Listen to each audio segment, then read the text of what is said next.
Do your hands hurt while cubing? If so, you might have something called repetitive strain injury, or RSI for short, which is basically damage to your nerves or your muscles when you use them too much for a repetitive activity. Because cubing is a pretty repetitive activity for your hands. So I'll give you some tips to maybe deal with or prevent RSI entirely. So first of all, if you have pain while cubing, it's best to take a break and stop before things get worse, and also avoid long sessions. You can also benefit from hand exercises and like finger warm-up things that you can find online. Also, I recommend doing untimed solves for the time being.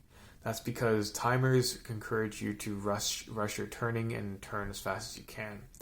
Untimed solves let you relax your hands. You can also optimize your turning style, so depending on the specific needs of your hands. For example, I have a lot of pain from my wrists, so R and L turns in particular hurt for me. So what I do for R turns and stuff is instead of doing a full 90-degree motion with one hand, I'll divide that into two 45-degree motions with both hands like that. And if you have something like thumb pain, you can also optimize your finger tricks by avoiding thumb finger tricks. So for this OLL, instead of using this thumb finger trick, you can do your index instead, like that. And you can also go as far as to influence your ALG choice. So for this U-perm, instead of doing like the RU move one that might have a lot of wrist turns if your wrists hurt, you can instead switch to the MU version, which has no wrist movement whatsoever, like that. You can even go as far as to change your method. So again, if you have wrist pain, I recommend using the RU method instead of CFOP or ZZ, because RU has less wrist turns and the LSC step is completely MU based, which is no wrist movement. Also, one thing that's overlooked in cubing is having good posture. So make sure that you sit in your chair upright, but also your hands, make sure that you don't have any part of your arm that's resting against the table. So for example, maybe your wrists, if people have habit putting that on the table, that can cut off blood or your nerves, like compress your nerves through the carpal tunnel, which can cause a lot of pain over time. Same thing with other parts of your arm. Make sure that you don't rest this part of your arm against the edge of a table.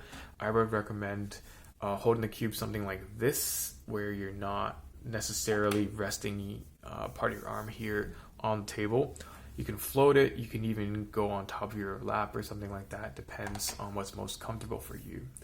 And lastly, there's some things you can do on the hardware side of. So your cube should be able to do a U-tube with one flick. This is not the most reliable way of measuring the speed of a cube, but it's a pretty good ballpark estimate.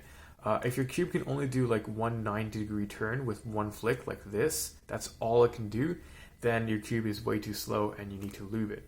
So what I recommend for lube is some thin silicone or maybe water-based lubes. Something like D&M or Lubico Speedy, doesn't really matter which brand it is. I don't really like water-based lubes because they tend to dry out really quickly, so I stick with thin silicone. And also, to save money, I use 100 CST shock oil, like RC shock oil. It's really cheap and makes your cubes fly. And you can also adjust the spring compression on your cube. So for example, I would suggest using the lowest possible spring compression. That way you have the fastest possible turning speed at the cost of the cube feeling a bit unstable and flimsy as if it's going to fall apart. Either way, that's going to make cubing a lot less fatiguing on your hands if your cube is like effortless to turn. Either way, this is all the advice I have today, but this is not real medical advice. If you have like a severe enough problem, you need to stop cubing and go see a doctor.